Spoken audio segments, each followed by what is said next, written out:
So welcome everybody. Welcome to the Self-Love Lab, the first formal Self-Love Lab, which I'm really excited for.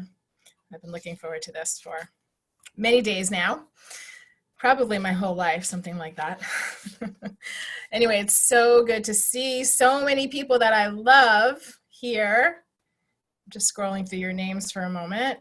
Yay. And really happy to have some new faces and new people that I am sure to love. Last I checked, there were 110 people that registered, which is just amazing. And I'm thrilled for those of you that are here live, and I'm sending love and a big hug to those of you that are listening to the recording later. So for those of you with me for the first time, and there are a few of you here, and certainly many of you listening to the recording that are meeting me for the first time, I'll just take a moment to introduce myself. Before I do that, I just want to say, in terms of Zoom, if you have it on gallery view, you have like a Hollywood Squares format, and if you want to only have me in the big screen and everybody else across the top, then you click speaker view. And the other thing you can do is put your cursor over the box, the little box of, let's say, my little Hollywood Square box, and you can click either on the thumbtack or on the three little dots, and that brings me or whoever is speaking to your screen. So hold on one second.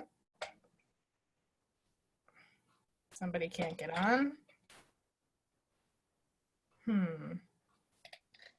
All right, try that again. So anyway, so that's the way you manage Zoom. And I think everybody's muted, but I do hear a little noise in the background. So if you are not muted, if you could mute yourself, that would be great. And Amy's here as my assistant, and she's gonna scroll through and just make sure that everybody who thinks they're muted actually is muted. So sometimes it just unmutes.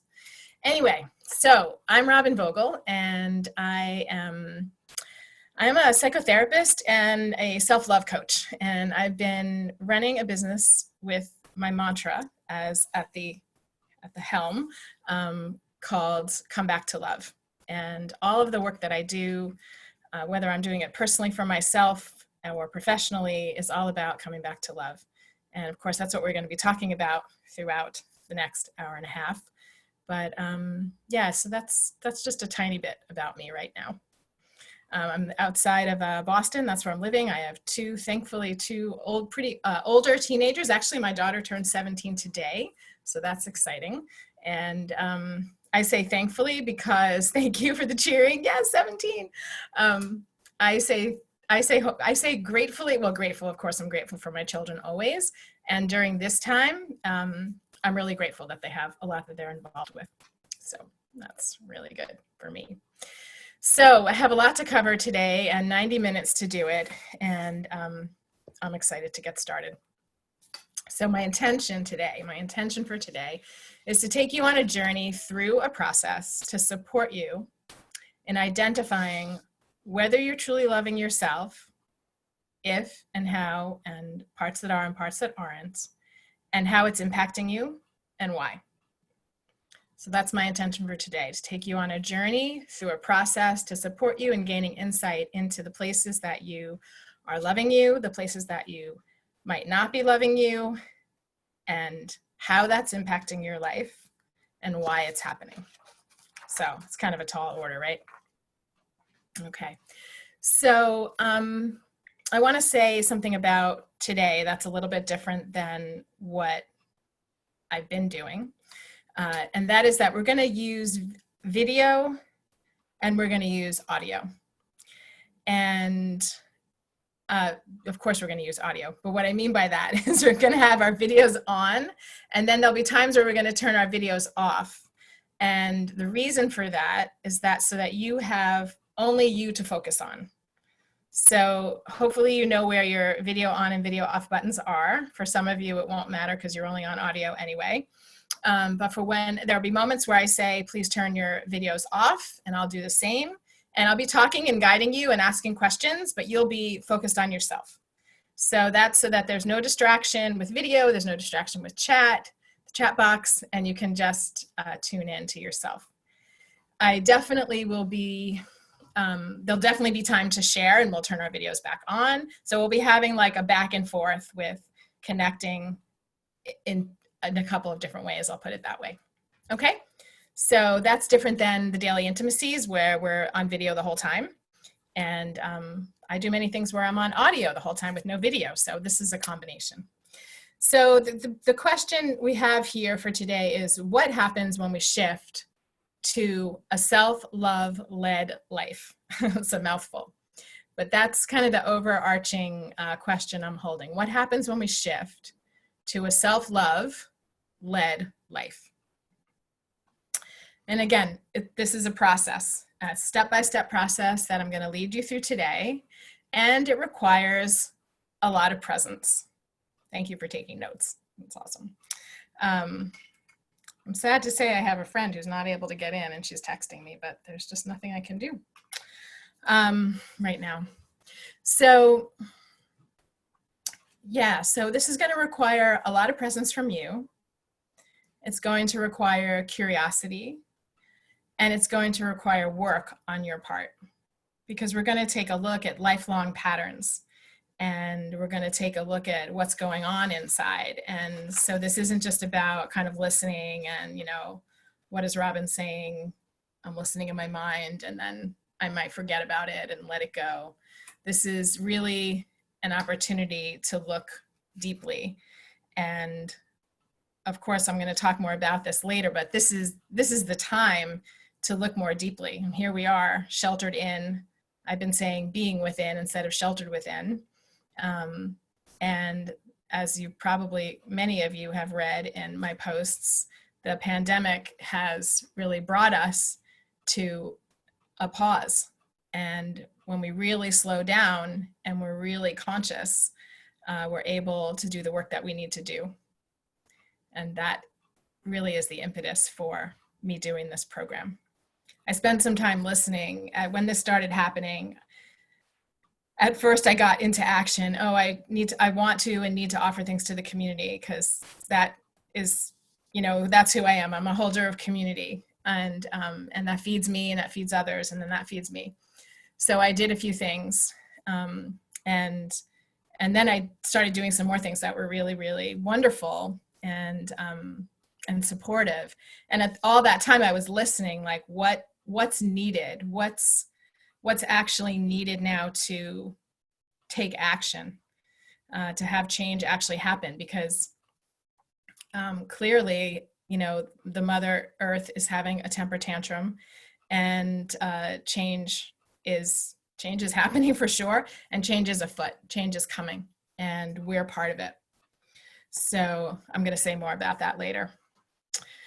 So hang in with me, stay present. If you need to go to the bathroom, go ahead, go to the bathroom, come on back. If you get kicked off, just come on back. There's no block for you to, you know, that not to happen. Yeah, be willing to go deep, be willing to be honest, be willing to look at your patterns and your beliefs. And we will pause, as I said, for engagement and Q&A and sharing and stuff. So it's a very active process, and I just want to thank you again for being here. Towards the end of today, I'll show you and talk about the full self-love program that is beginning next week. And for those of you that want to go deeper with the material, I'll be sharing about that. So that'll be towards the end. All right, so our first bit of self-inquiry.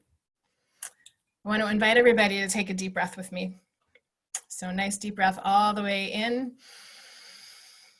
and exhale all the way out. And another deep breath in, and all the way out.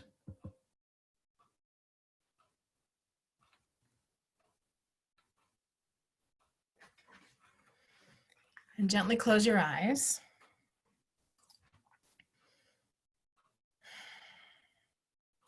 And create a space inside you for this time together, the next 75 minutes or so. create an internal sacred container for you to do this really important work. This work is always important, and right now it is important. It's imperative, say it that way. So create this internal sacred opening inside you. As you do that, I invite you to feel your feet on the ground, on the earth. Imagine yourself actually outside and connected to the mother. And at the same time, held in space. So lift your head up a little bit, straighten your spine. The crown of the head reaches up towards the sky. I invite you to feel held below and above.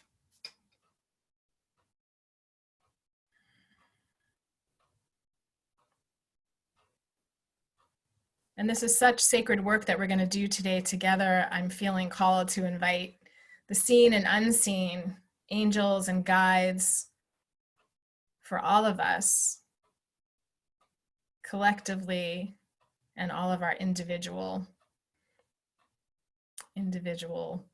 spirit guides to support you and all of us on this journey today. So I invite you to have a nice deep breath in and exhale. And coming back to the room where you are, the chair that you're sitting in or standing, or the couch, wherever you are.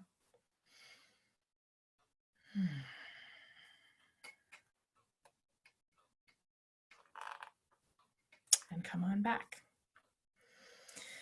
So this is a moment where I'm going to invite you to turn your video off and have your journal and your pen or your markers, whatever it is that you're going to write with. And I'm going to ask you some questions. And if you're in a room with other people, some of you are doing this together with a partner, and so you're using one computer screen, but you're both there. I just invite you to be in your own space, because this is your journey. This is your personal journey. It's about you.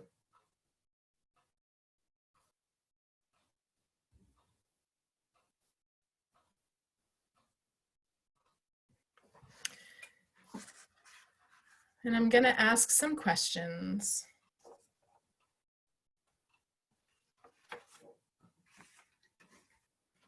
Before I do that, I just want to talk about how we're impacted by what's going on now.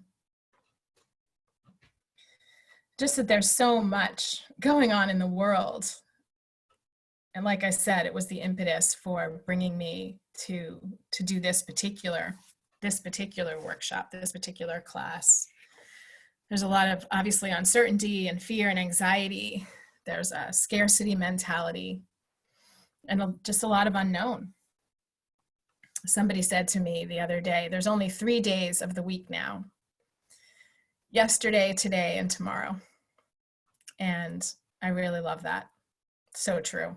It brings us right to the moment, which of course, this is what this pandemic is doing. We're really in a place where we're being invited into deeper awareness and more aligned decision-making, which is what I mean by a self-love led life, more aligned decision-making. And my guess and my knowing is that everything that's there, that's been there already for you and in the world, is more illuminated. Everything that's been there already, that's there for you, is more illuminated. It's amplified. And this is really a moment to see clearly. So just an example before I go into the self-inquiry questions. When this started happening, lots of clients and students were reaching out and sharing and about their experience, what's going on. And a lot of them were talking about, taking stock in their life, and which makes sense. And people were talking about being unhappy in their jobs, and now they have time and space to think about that. And it's like coming to a halt, and you have a chance to really look. And so, That's why we're here today. And doing that is an act of self-love. Like doing that and doing this work is an act of self-love right there. Okay. So first question, what are 1 to 2 of your biggest fears that are up for you right now? Name 1 to 2 biggest fears that are up for you right now. Examples might be related to your health, might be related to your work, finances, relationships. I'll give you a second.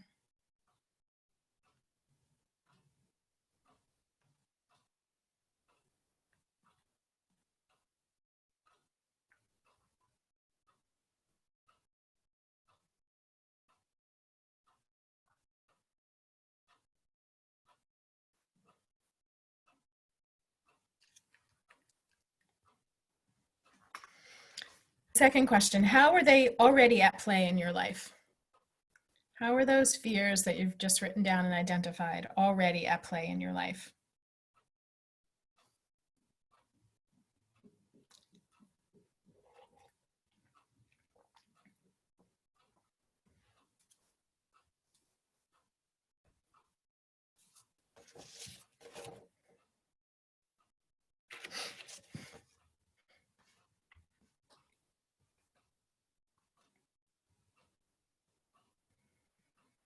Next question, what are some habits or patterns that are not working so well for you right now?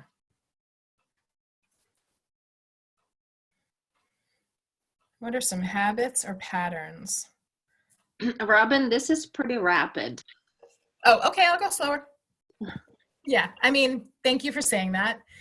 And yes, I will go slower. And of course, I'm not expecting you to write, the full response right now, but definitely I'll give you more time. Thank you. And also, what I sometimes do in my journal is just like leave myself some empty space. So in case you want to go back later and add some more and fill it out. But thank you. I am happy to go slower.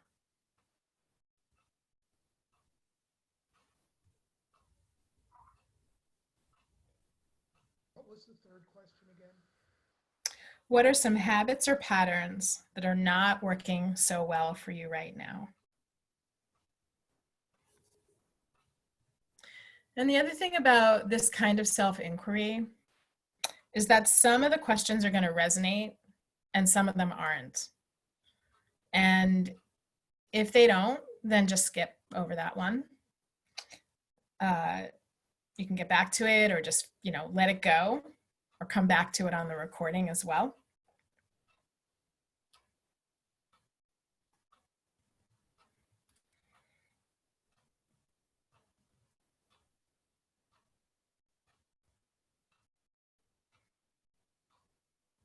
And a similar self-inquiry there related to that last question is what was going on before the pandemic related to these habits and patterns. So like an example would be, a lot of people that I've been listening to and like people are talking about, oh, I'm having a hard time taking care of myself right now.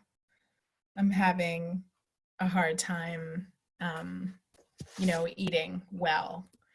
And so,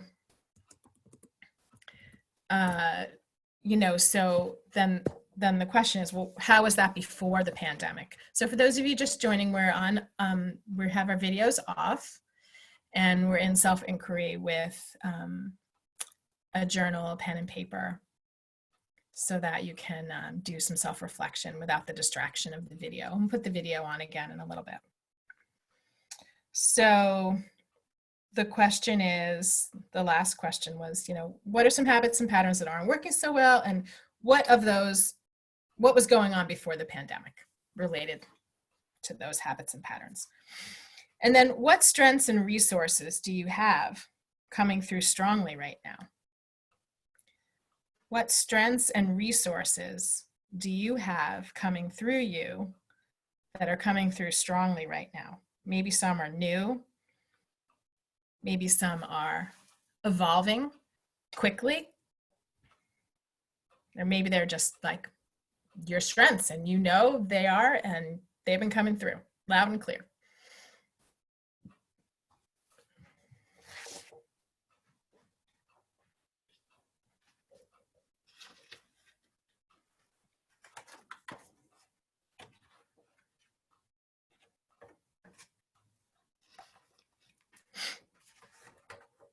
Next question, this is just a brief answer because this could also be a long one, but what are the growth opportunity that you're seeing now? What is or are, I suppose, a growth opportunity that you're seeing now?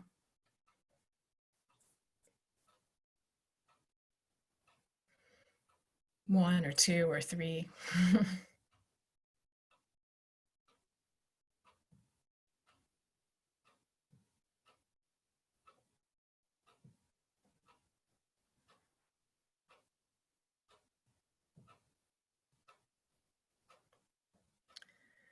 And related to that, what are some helpful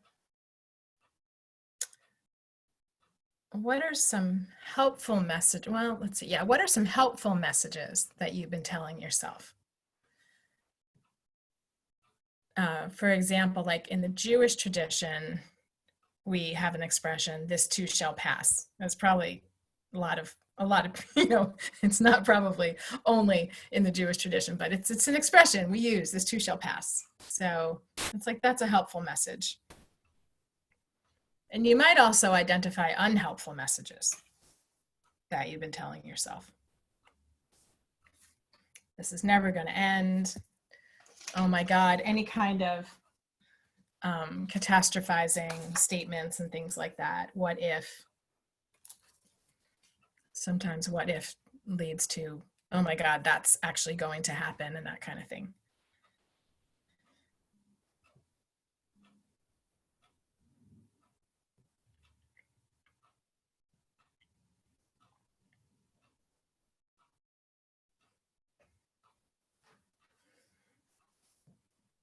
So I want to talk, I'm going to put my video back on. You can keep yours off or put yours back on. It's up to you.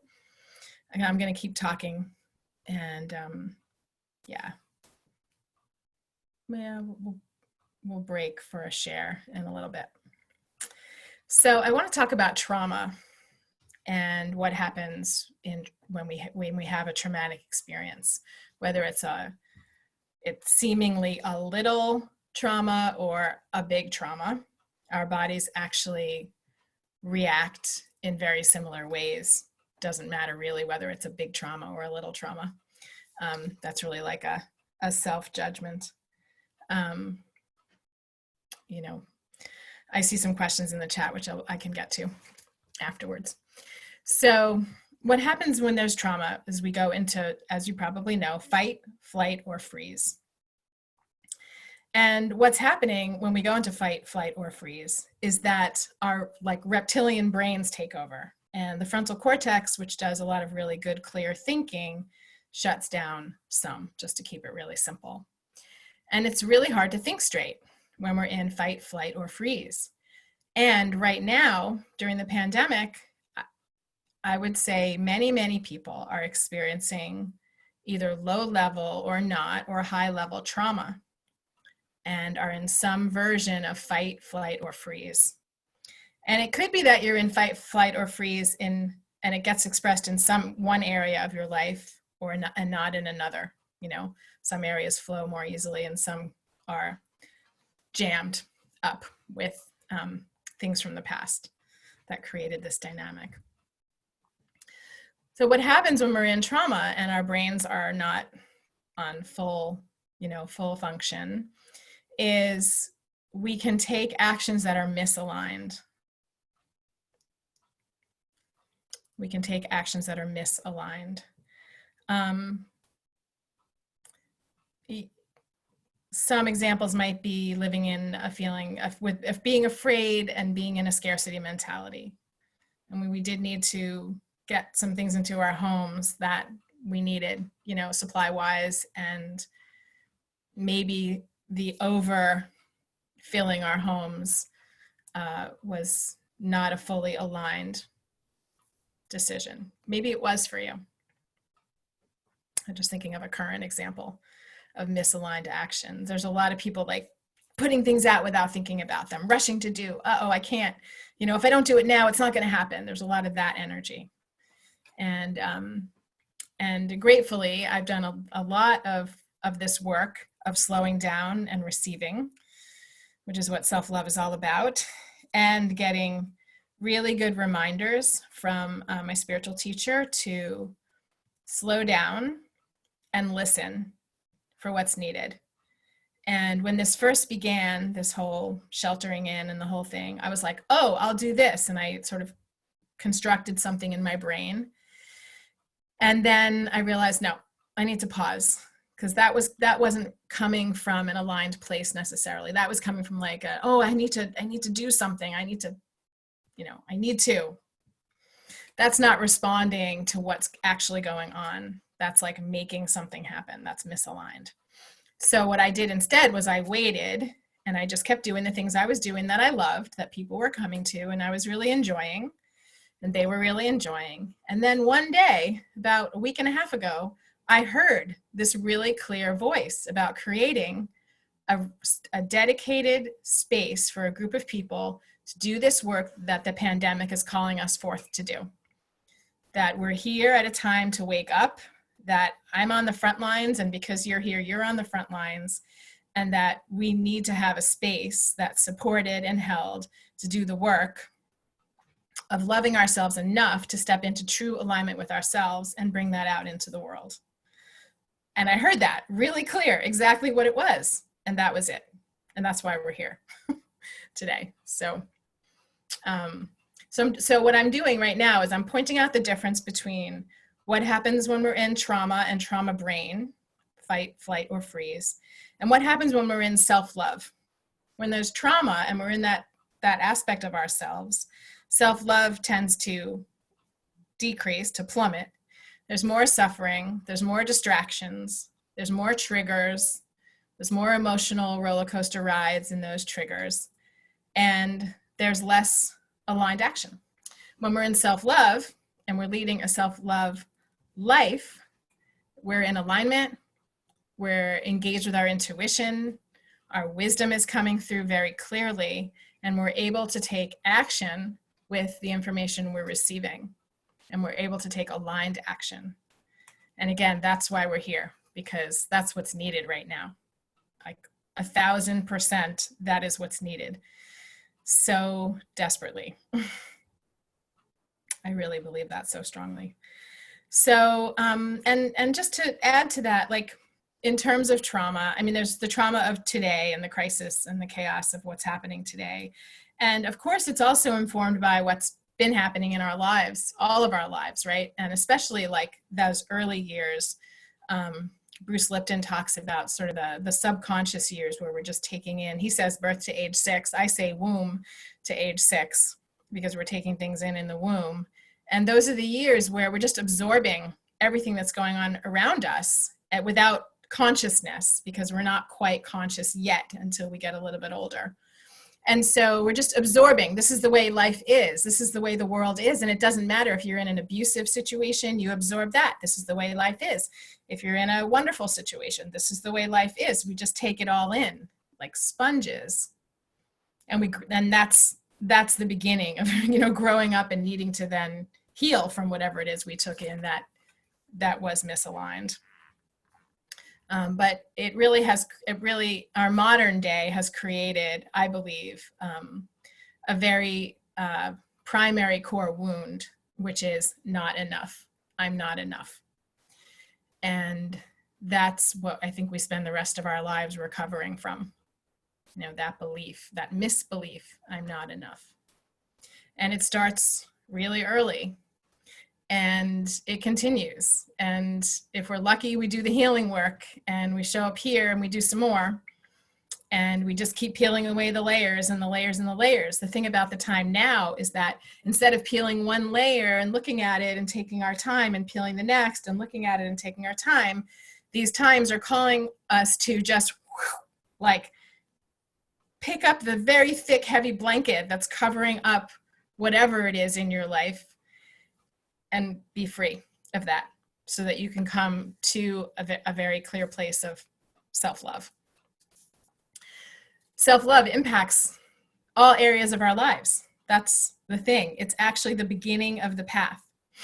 And one of the things I've been thinking of is I've spent, I don't know about you, but I've spent lots of money and time on my health, on a business coach, on a relationship, whatever, you know, all these things to improve, to work on myself over many, many years. All of them great, learned a lot, but none of them are going to do what they promised to do with all the shiny words unless we're actually loving ourselves. None of them are going to get you to that dream, to that place, to that relationship you want, to that job that's like, oh my God, I love my work and I just, every day I wake up and I can't wait, you know, which is actually how I feel. Or to optimal health and well-being. You know, those of you that are still struggling with the big topic of food and body, none of those things are actually going to get you to where you want to be, because the lack of self-love and the not enoughness is just going to come right in, cross the path, and push you off of your path a little bit to the left or a lot, a little bit to the right or a lot. It just becomes the roadblock. And so that's really, really important. And that's why we're here, to really look at self-love as the first step on the path, so that you can come into alignment with yourself and have a really healthy body, mind, and spirit. And we need a really healthy body, mind, and spirit right now. You know, to come into alignment with your work, to feel your creativity, to feel like you're being, you're receiving enough money, enough and more, whatever it is you want, so that you feel good about it and you don't feel scarcity and lack and fear around money, so that you feel on solid ground with your finances. And the third thing, relationships. You know, whether you're in a relationship and there's things you're struggling with, or you want to be in a relationship, working on self-love is your first step to getting, to having and experiencing this balanced life that's really aligned with you.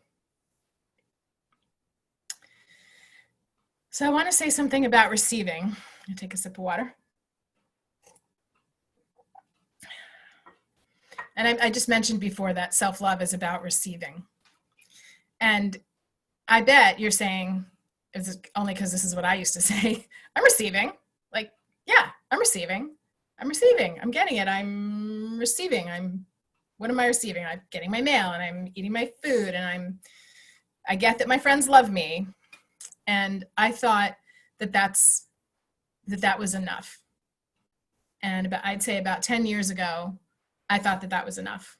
I thought that I was really receiving. I didn't get that I was actually doing way more than sitting back, taking a breath, allowing, opening, and receiving. It's a feminine trait. It has nothing to do with biology. We all have the masculine and the feminine inside. This is the feminine. And it opens you deeply to receiving. Allowing, opening, surrender, receive. This is an incredible act and powerful act of self-love. Because it means what's coming to you and what you're open to receiving is actually aligned with you and the universe. The difference is I'm going to make something happen.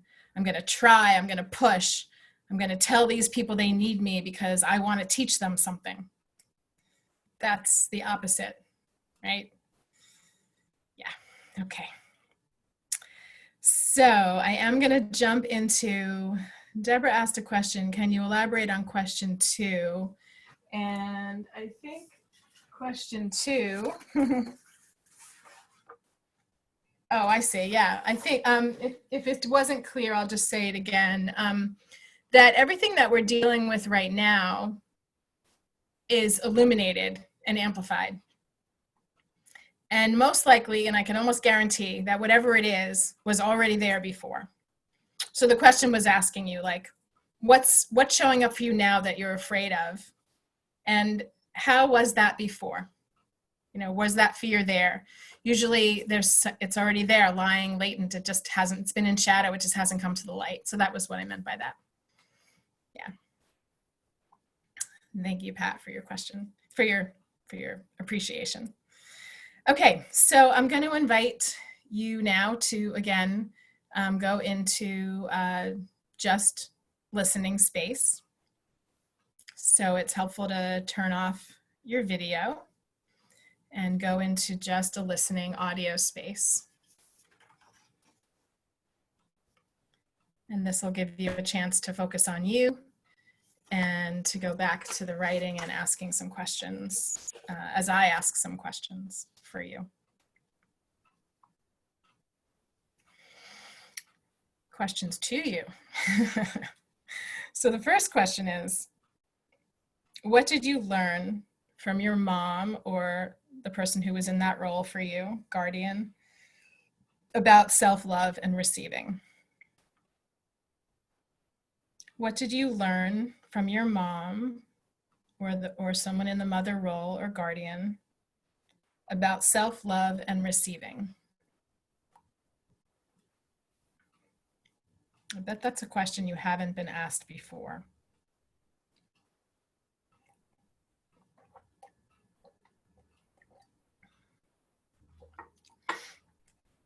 And it's interesting when you do self-reflective and self-inquiry like this, self-reflective work and self-inquiry like this, it's helpful just to listen to what comes without any judgment, like whatever it is. Just let your response be there. Put it down. Maybe it doesn't make sense to you now. It'll make sense to you later. The next question, what did you learn from your father or person in the father role about self-love and receiving?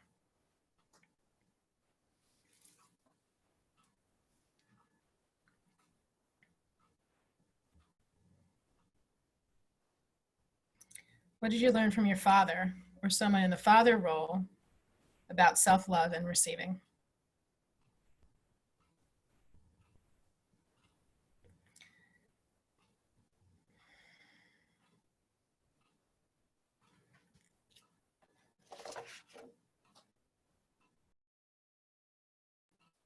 What did you learn from your culture, from your religion, your culture, your community, school, maybe, whichever fits there for you, about self-love and receiving?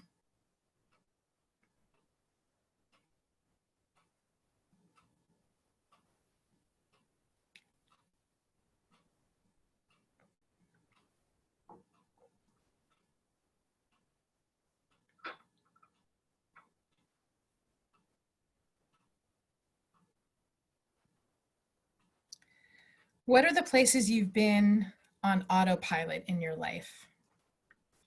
That's kind of a big question. What are the places you've been?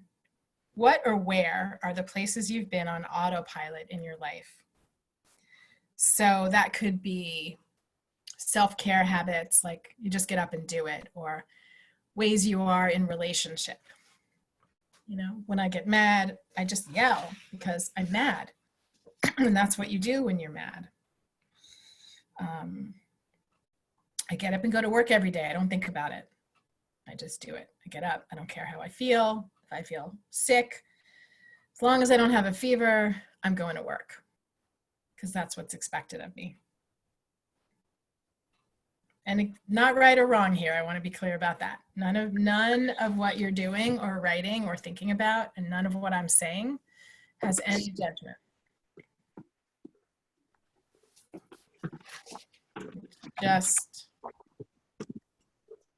It's just the question of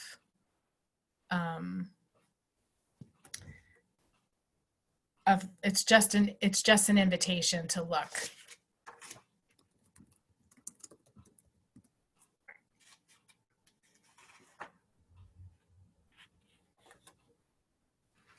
At yourself.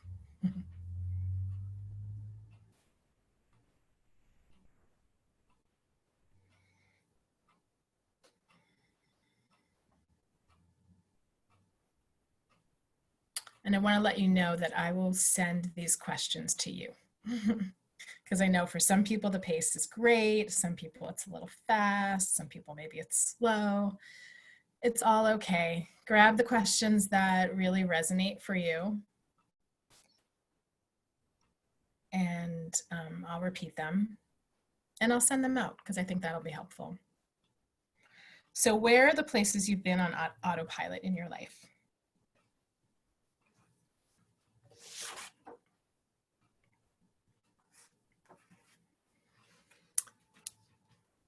So take a moment to keep writing.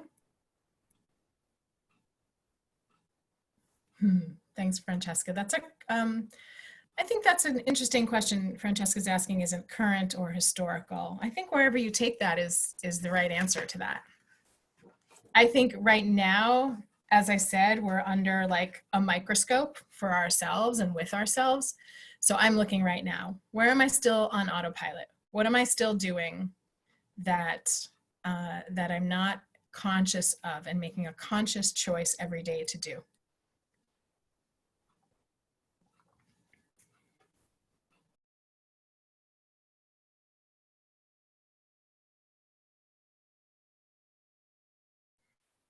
Okay, so keep writing. Those of you that are still writing, I'm going to invite you back to the video.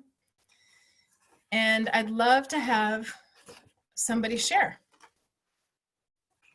We went through a few layers of self-inquiry, and it would be lovely to hear somebody share. But the invitation, because of the size of the group and time, is to pick one question that's standing out for you right now and give us a little, a couple of sentences of response.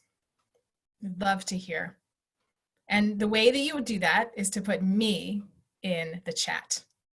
So if your chat box isn't open yet, open up the chat and put me, and then I will know that you want to speak. I have one question first. Do what we learned from XXS have to be positive lessons? No.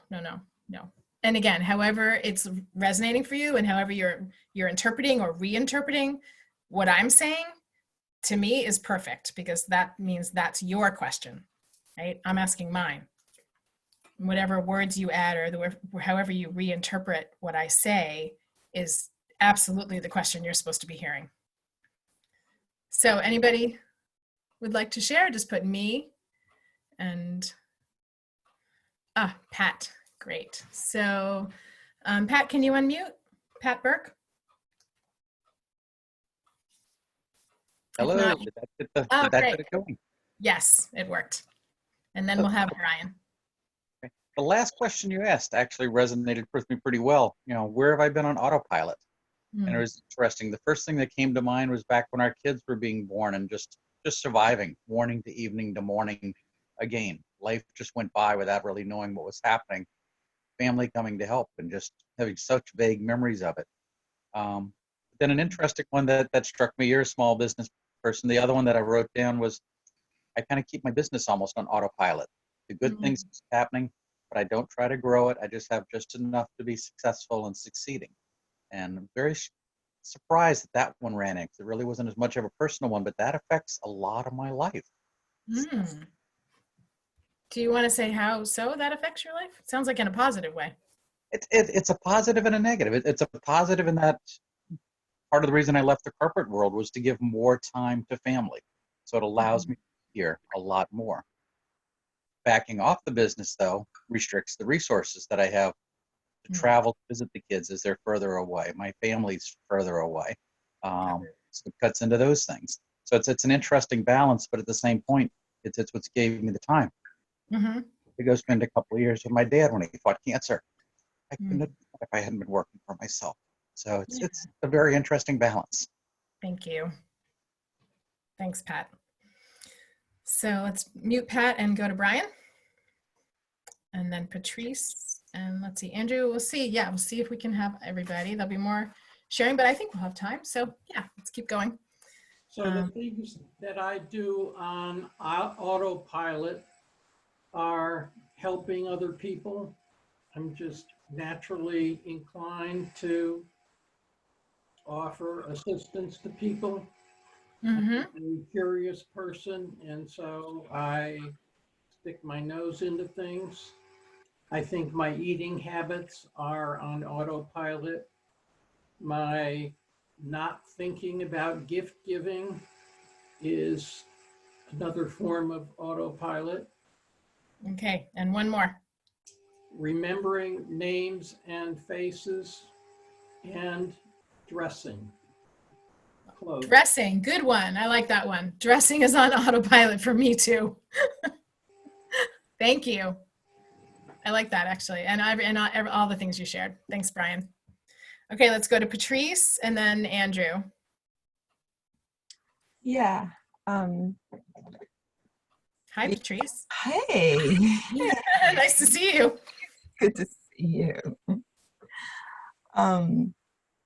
Yeah, the autopilot. There's a way of it, I don't want to put the wrong language to it, but it's like a self-abandonment, like a not tending to my physical body and needs. And it's not a constant, but certain whatever's, and it just, it's almost like what I'm not doing on autopilot. Mm-hmm. Yeah. Got it. Yeah, what you're not doing on autopilot. Yeah. Yes. Beautiful. Hard to see that. Yeah. Really hard. Thank you. Thanks Yeah. for being here. Nice to see you again. It's Yeah. beautiful to see you. Yeah. And Andrew. Hi. So the one that resonated with me was this question about, from all those people, what did I learn about self-love and receiving? And my discovery was that even though I always felt I was in a very loving family with lots of hugging and lots of affection and that sort of thing, in terms of any lessons about self-love and receiving, I can't remember any. So it's like, I mean, I need to look at that deeper, but it's like, it was all about, well, I don't know what that is, but it's something I need to look at deeper. Thank you. Yeah, I said, I bet this is a question you haven't been asked before, and it's not a question I've asked myself before. But I did ask myself as I was preparing and thinking about this, what did I learn about self-love? It's like a lot of insight and information comes from that question. And for me, it's very powerful to look at how my mother wasn't loving herself and not loving to herself, and what I learned about that. And how I then, in those especially early years, kind of absorbed that as a way of being a woman in the world, which now I've spent my life redoing, correcting. Yeah, thank you. Thanks, Amy, for the love. So there's some comments in the chat. Yeah. Beth says, self-love according to my dad, nonsense. Yeah, thank you for that. I get it. And my mom, have to get love at all costs, including by abandoning oneself. Yes, yes, and yes. That is like, can we do a whole other workshop on that topic? I am with you. 100%. And Andrew, there's some people resonating with you, like same for me. Self-love is selfish. Yeah, really good. Really good. Yeah, keep the comments coming. It's beautiful and relating with each other. I'm going to shift gears, not shift because we're continuing to talk about self-love, but I want to introduce something. I want to introduce a framework for us to continue doing this self-inquiry work. And what I call it is the triple goddess approach. And even though there's a feminine word in there, goddess, it's for all people, all biologies, all everybody. But it's a triple goddess approach because I'm going to use 3 Hindu goddesses to represent aspects of ourselves. And some of you are familiar with mythology and using gods and goddesses as characterizations of certain aspects of ourselves, some that are in the shadow and some that are in the light. And for some of you, this is like brand new. So wherever you are on that spectrum is great. If you have more questions later, you'll ask, and it's all good. So for me, my Tantra lineage comes from the Aghor Tantras, A-G-H-O-R, Aghor Tantras, and it's a long lineage, very ancient, and it's all about the divine feminine and the goddesses. And again, not related to male-female bodies. This is just the feminine aspects of ourselves, which is why I bring it here, because the concept of receiving and allowing and surrendering falls into that feminine realm. And so the 3 goddesses that we're going to look at, the 3 divine female goddesses that we're going to look at today are Kali, Lakshmi, and Saraswati. So I think I'm just going to type that into the chat. So you have, for those of you that are seeing this for the first time, Kali, Lakshmi, and Saraswati. And we're going to look at all 3 of them and how they relate to the work we're doing. And so, thanks. I got a little love note. Thank you. Okay, so this is really exciting because I'm going to share my screen and you're going to see an image of the goddesses, which I am so happy about. Okay, so I am going to share my screen. And no, you don't need to look at that, but you do need to look at, nope, hold on. Oh, there we go, Kali. I'm assuming everybody can see that. Kali, she's there sticking her tongue out, which she often does just to look fierce. That's really the only reason why she has her tongue stuck out like that. So that's Kali. And Kali is the Hindu goddess of death and destruction. She's probably the most confusing goddess out there because people think of her as just in the kind of negative destroyer of evil. Well, destroyer of evil is a good thing, right? But people sort of can sometimes think about her as like a negative energy. But she's not. She is powerful. In fact, what's going on now in the world is very, very Kali. She is actually the goddess of transformation. She's the destroyer of evil so that we can rise from the ashes. She's a really strong mother figure. She's the symbol of motherly love. She's fierce. She is fierce like the mama bear, you know, fierce like the lion. She's the ultimate one called upon to salvage a situation that seems hopelessly out of control. I'm going to say that again. She is the ultimate one to call upon to salvage a situation that seems hopelessly out of control. Can we call on Kali right now or what? Her mantra, which I've had in my head for, I'm going to say 1,000 years, but definitely for 30, is cut that which does not serve. You might write that in your journal. Cut that which does not serve. And that's just what I'm talking about here. Like, we need to cut that which isn't serving us, come back to alignment, come back to self-love, and take aligned steps and aligned action. So, some self-inquiry questions. And you can turn your screen off or you can keep looking at Kali. What in your life is ready to transform? What in your life is ready to transform? Where are you ready to have Kali come in? and help you transform? What is not serving you in your life right now?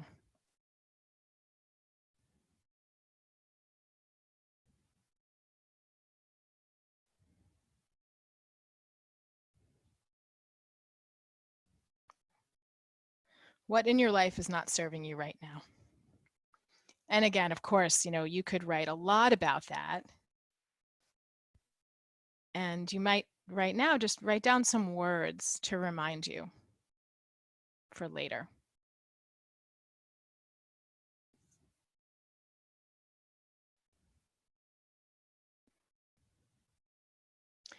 Why are these things not serving you?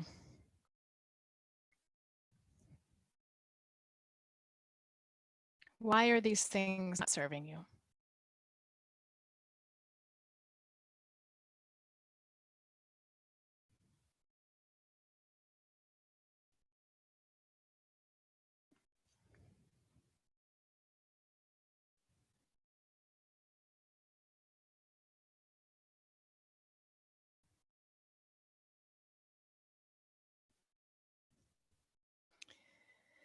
And how have these things been impacting your well-being?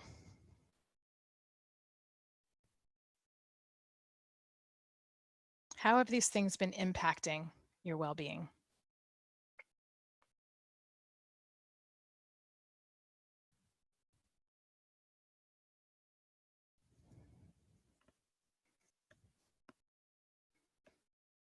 So you're looking at what's ready to change, right?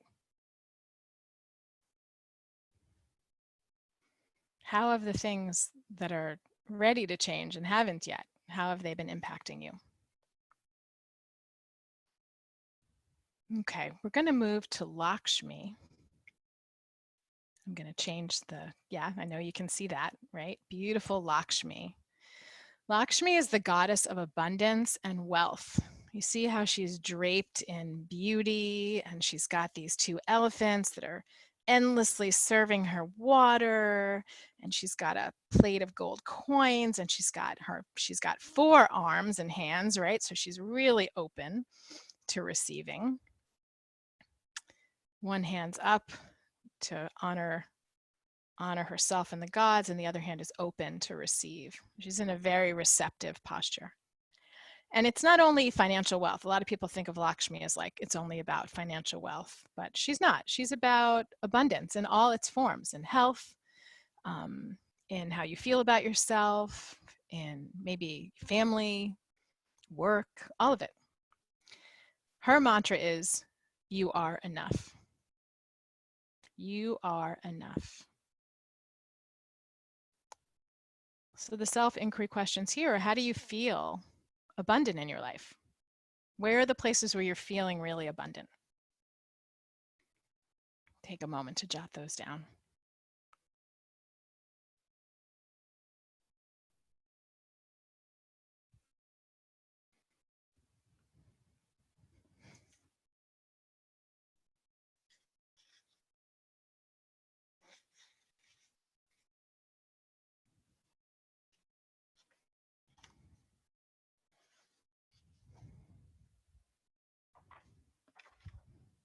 Where are the places you're not feeling abundant in your life? Where are the places you're feeling lack? And you might add why there. Why are you feeling lack? And you might add why to why you're feeling abundant.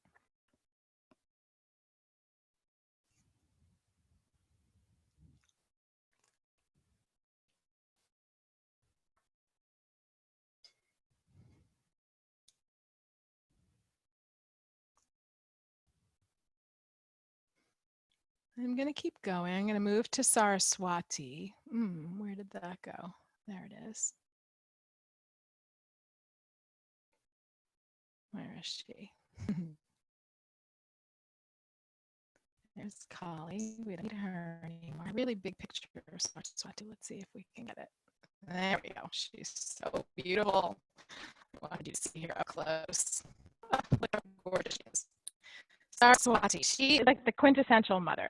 She's goddess of knowledge, wisdom, nature. She has healing powers. She has purifying powers. She is all about flow and blessing. There's an ancient river. People don't even know if it actually existed, but it's in the mythology, the river Saraswati. It's the most sacred river. It's all about flow and ease and blessing. She's about creation and maintenance of the universe. Quintessential mother, she's like the divine feminine. So the questions here that she brings forth are what's flowing in your life and what's stuck. What's flowing in your life and what's stuck.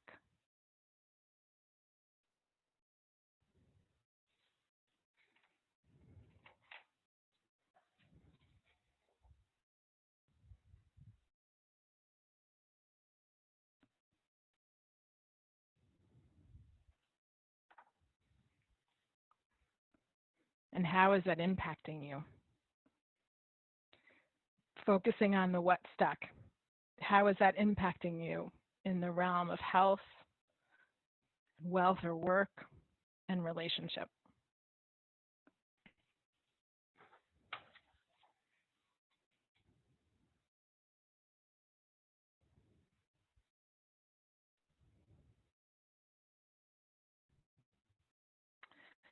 So these goddesses are archetypes, right? They help us to see characteristics of ourselves. They gave us a framework to look at what's in shadow and what's in the light. They give us a way to go deeper with the information, not only to know or hear about it, but also to embody. The information. It's not enough just to like know in the mind. Yeah, I'm wondering about my connection because it looks weird. Let's just give it a minute, huh? Just gonna give it a breath and send. Well, your audio is sounding odd too, not just the video. How is it now?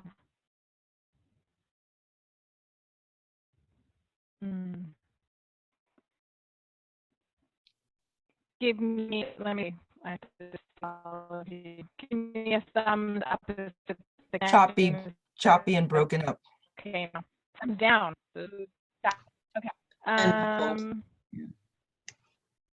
Maybe I'm a little afraid to leave and come back in lest all of you get bumped off.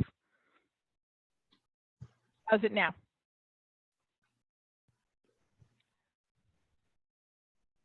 Thumbs down, says Rosie. Okay.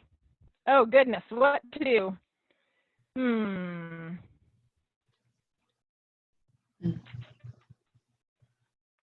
Yeah, it's not synchronized. Turning off your. Okay, how's that? Give me a thumbs or thumbs down. Thumbs up? Okay. Well, you can't see me anymore. That's it. Okay. Thumbs up again. Let me know if it's okay. No. Oh, it's not okay. Somebody else want to teach the rest? Kidding. What to do? I feel not as good as before, says Amy. It's terrible.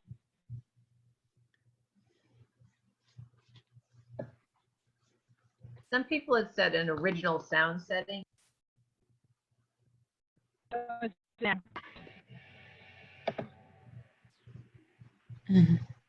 Not so good.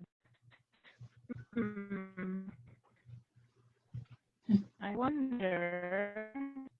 I feel like I should out come back on, but I don't want to do that because I'm afraid they'll end the whole meeting. Can you hear me or no? No, you can't. Okay, one second. Come back.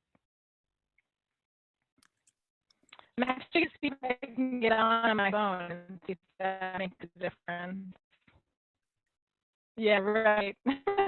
Sitting on the screen impacted the energy. Okay, hold on.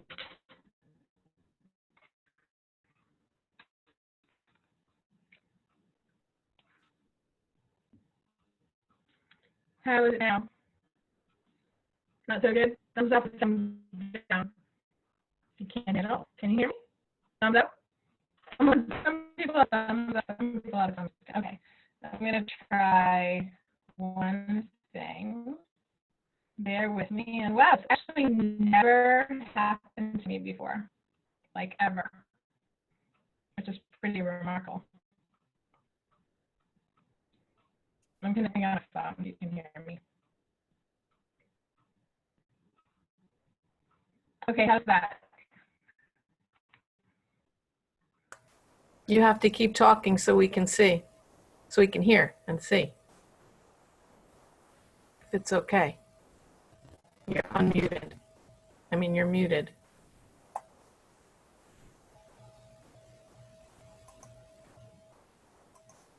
You're muted now, so we don't hear anything. Unmute.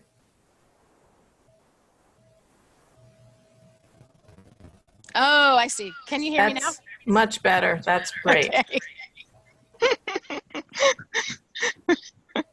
Oh my goodness. Except you're probably hearing the echo, right? Hold on. How can I do that?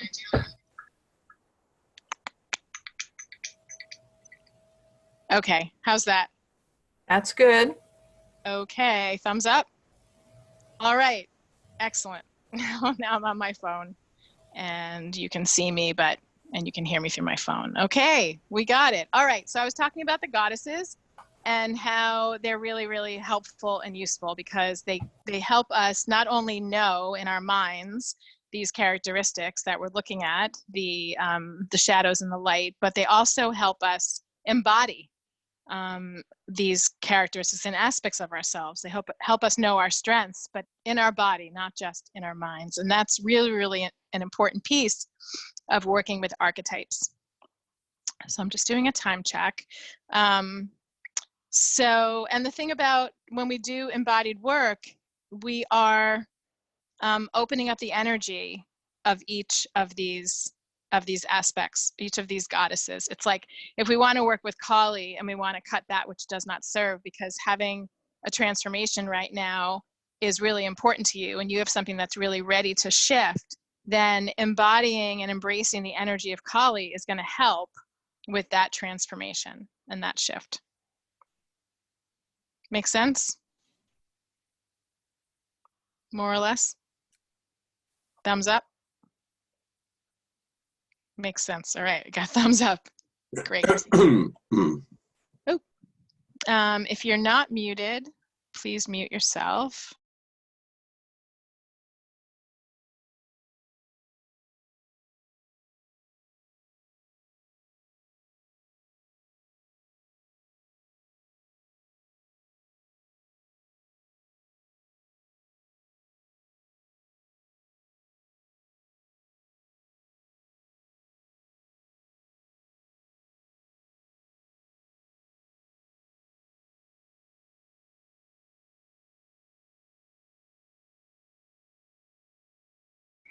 Hey, Robin, I'm sorry, but you muted yourself, so none of us can hear Oh, you.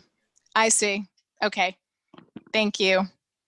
Oh my goodness. Juggling two devices all at the same time. Okay, so I was saying, I'm just going to say just very briefly about self-love. We're really looking at, you know, are we still judging ourselves? Are there places where we're being loving and places we're not being loving? And all the self-inquiry work that you just did is foundational work to really getting to a place where you are truly, truly loving yourself. Truly loving yourself. And so I'm getting your messages, which are really, really helpful. Thank you. And I know there's a lot of information. There's so much more information about each of those goddesses, about Kali, Lakshmi, and Saraswati. I just gave you just an overview of who they are, what they represent, what they stand for. And we will go much deeper into those archetypes in the 6-week self-love triple goddess program. But I wanted to give you at least enough information here to, to hold them as archetypes as you're beginning to look at becoming more aligned with self-love and leading a self-love-led life. I don't know why I like that phrase. Okay, so I want to honor the time, and we have about 15 more minutes. So I want to take a few minutes before we get to the last piece of self-inquiry and closure of this sacred circle. I want to take a few minutes and talk about the upcoming program that starts next week. All of this, as you can see, requires immense inner work.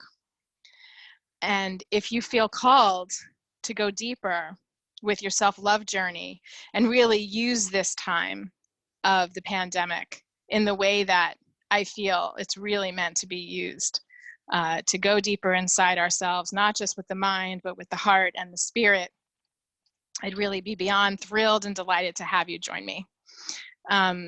There's a 6-week self-love journey, and it starts next Thursday. So I'd like to share just a little bit about the program, and then we'll finish our last bit of information, and I promise to finish close to on time. Thank you for bearing with me with these weird technology things. Like somebody said, it's probably because we called Kali forth and now she's in the energy field doing whatever she needs to do.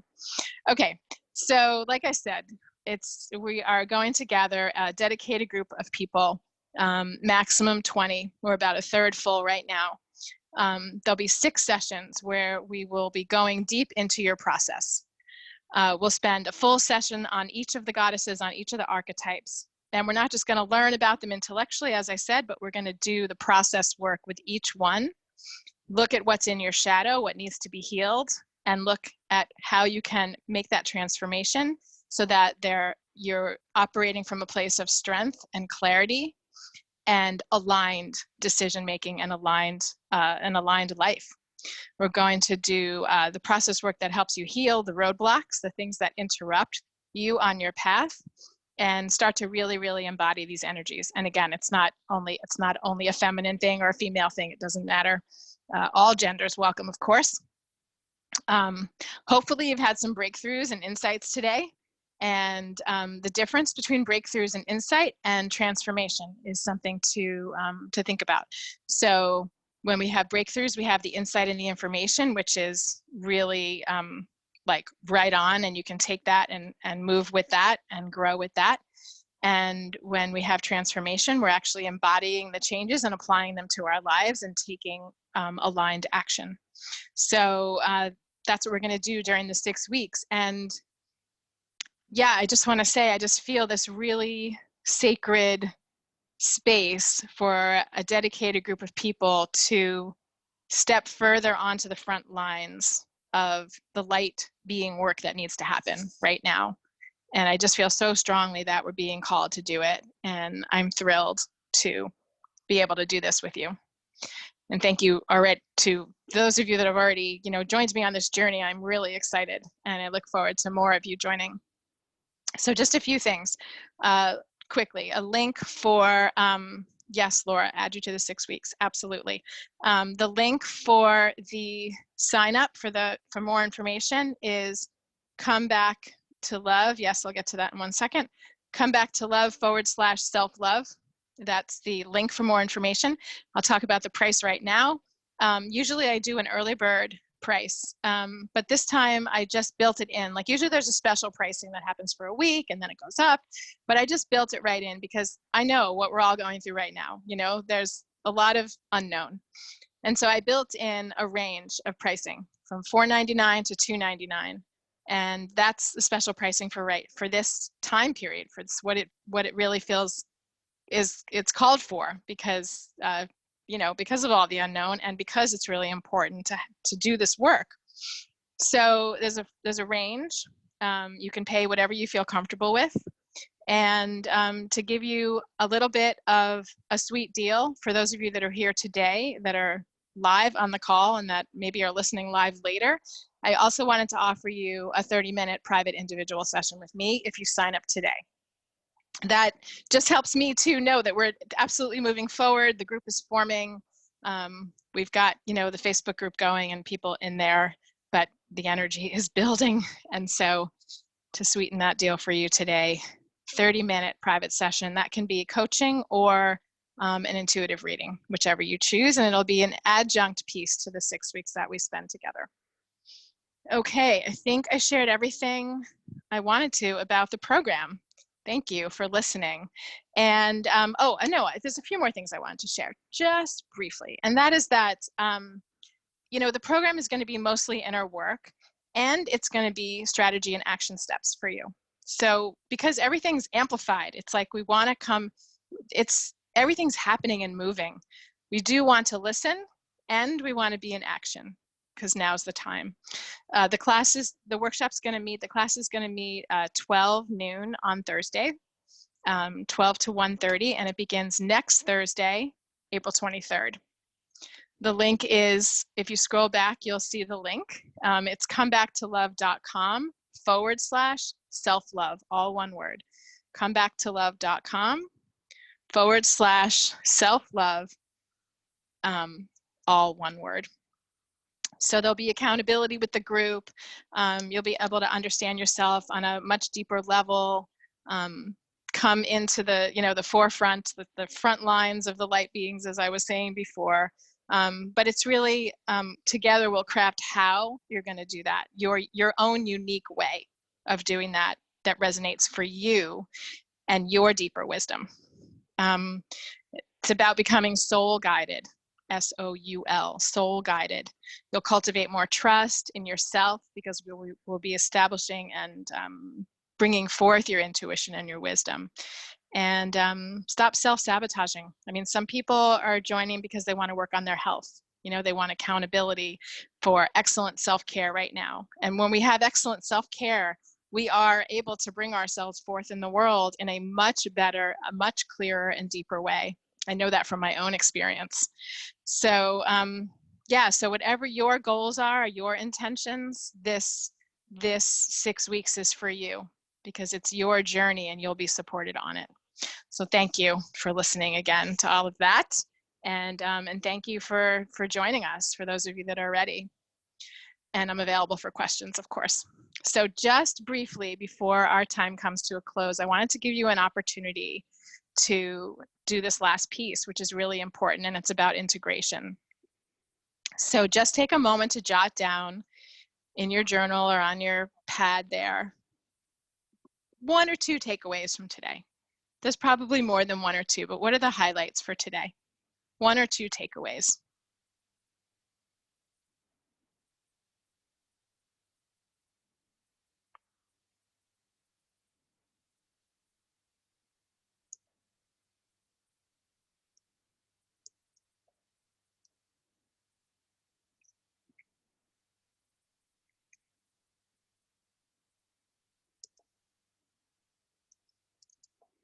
Based on everything that's come through today, what's one sacred commitment that you're ready to make for yourself?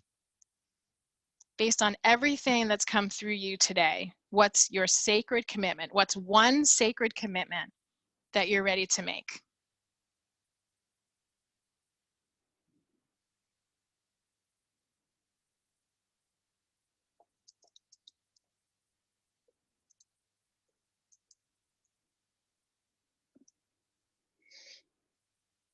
And what's one belief that needs to be released? I know I'm moving a little quickly through this. I really like to honor time if I can, when I can. What's one belief that needs to be released in order for you to make that commitment?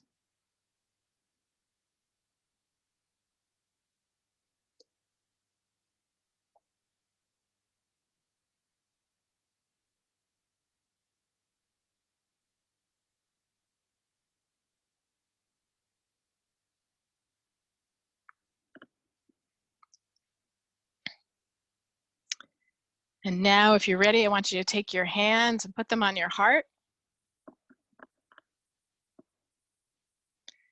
Close your eyes and make that commitment to yourself.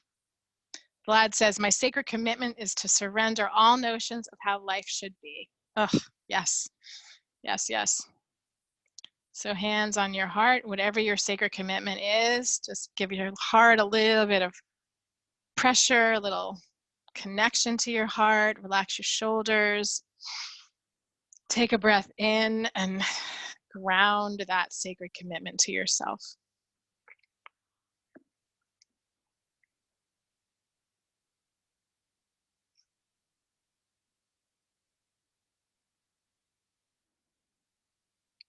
Good. And take a deep breath with me. Great. Okay, so there's time now. I'm willing to stay later, and for anybody else that would like to, we still have our 6 minutes going. That brings us to 1:30. So first, I would love to hear from you in the chat what you're taking away. What you're taking away or your commitment, either one or both. What you're taking away or your commitment. And then I'm going to open up the line for Q&A.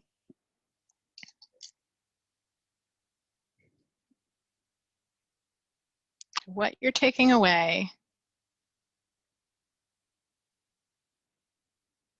and what commitment are you making to yourself? What's your sacred commitment? Let's see, we got to take away. Self-love is about receiving. Yes. Live not only in my head, but also in my heart. Yes. Yes, yes. My commitment is to take time to sit with questions and listen. Yeah, beautiful. My takeaway is that I'm paying too much attention to the day-to-day news. Commitment is to move, dance, and exercise. Oh gosh, I so support you in that, Christian. So, so much. My sacred commitment throughout the day is I will whisper loving messages to myself. Beautiful, I love that. Pay more attention to intuition, absolutely. Trust myself to be in balance, yes. Honor thyself, yes, yes, yes, yes. Beautiful. Love it. To stop in my day and breathe into my heart, to hear my next steps. Oh yeah, absolutely. Commitment, I'm a priority too. I don't have to always be available to others all the time. That is such a good one, Pat. Oh my goodness, I came from that world. Keep myself present with my breath, let go of trying to do everything. Yes. Throughout sacred commitment, throw out what no longer serves me. Yeah, Margaret. Toss it into the fire. Stay centered. Slowing down and listening deeply. Commitment is to listen for divine guidance before action or response. Yes, yes, and yes. Oh my gosh, I so support all of you in those commitments. Beautiful. Beautiful. Oh my gosh, so lovely. Besides this technology glitch, here we are, we made it. Breathe, yes. This pandemic is the moment for healing, and self-love is not what we learned growing up, but it is possible. Oh my gosh, Anna, can I put that on like a billboard outside? Oh my gosh, yes. Sacred commitment, breathe through the triggers, yes. Now more than ever, or new, I don't know, but I'm saying yes, yes to that. Yeah, so let's all have a deep breath, breathing all of these in.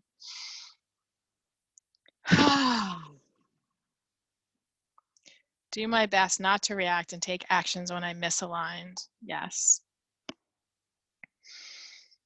Absolutely. Yeah. So let's have a breath and gently close our eyes, taking all of that in.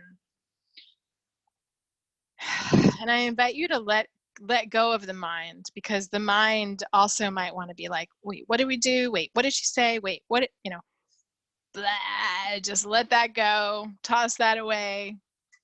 Everything that you needed to take in your mind is there, in your heart is there, in your body, in your belly is there. It's all there. And thank God the mind doesn't need to hold on to everything, because what a task that would be. Everything comes in its own time. I'm going to be sending out the recording. We'll see how the recording is. That'll be interesting. should be fine, except for that little glitch in the middle. I'll send out the audio recording, and I will send the questions. I might send those separately from the audio recording, but I will send them. And I want to thank you guys so much for being here. I feel really, really blessed and honored to be part of a community that is ready to rise up in the way that I feel the energy here. That this work is so important, and I feel so grateful that that there are others who know how important it is along with me in whatever ways you do it. You know, whether you join the 6 weeks or you do it on your own, it's all good. It's all great. And I would love to have you join me, because it's going to be a wonderful, wonderful container. It's a beautiful group of people already. Can we share with friends? Yes, please do. Anybody who wants to contact me, it's robin@comebacktolove.com. So I'll put that again in the chat. And I'm going to hang on for questions about the program. So for those of you that are ready to depart, I'm just going to say namaste and blessings. And thank you so much for being here. Truly, thank you for being here. And I look forward to seeing you on the path again, likely pretty soon, somewhere. And for those of you that have questions about the program, I'm going to stay on. So anybody has a question, you can unmute, or you can post in the chat box. Lots and lots of love.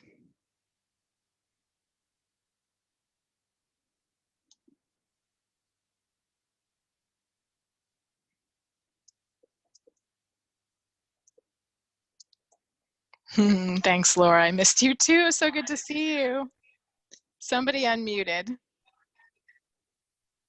If anybody, you're welcome. Lisa, so good to see you here, Lisa. Can you send the part about the goddesses, what they represent and what they look like? Thank you, Linda. I'm not going to send the images, but I will send a note about each goddess. Yes. Thank you for asking that. I will do that. And you can Google, get lots of different images. You're welcome, Vlad. Nice to have you here. Oh, Anna, you inspired me greatly today. I'm so happy to hear that. So beautiful to have you here. You're so welcome. I apparently can't type well. Thanks, Erin. Thank you. Thank you, Debka. She's Thank you, Debka. Just reading your note sent privately to me. Thank you. Thank you, Adriana. I love all the love notes. Thanks, Pat. Speak to you soon. How beautiful. We had 62 people here at its max, and 110 or 15 or something. I have to go look. That signed up. You're welcome, Lori. Welcome, Brian. Thank you. It was the fastest hour and a half. I agree. I think we could have gone longer. It was a good amount of time. It did go by very fast. I agree. You're welcome, Annie. Anybody, any questions they want to throw out? You can unmute or power meeting. B! Oh, so good to see you here. I was just reading your note from the other day. Love note that you sent to me. Love you, goddess.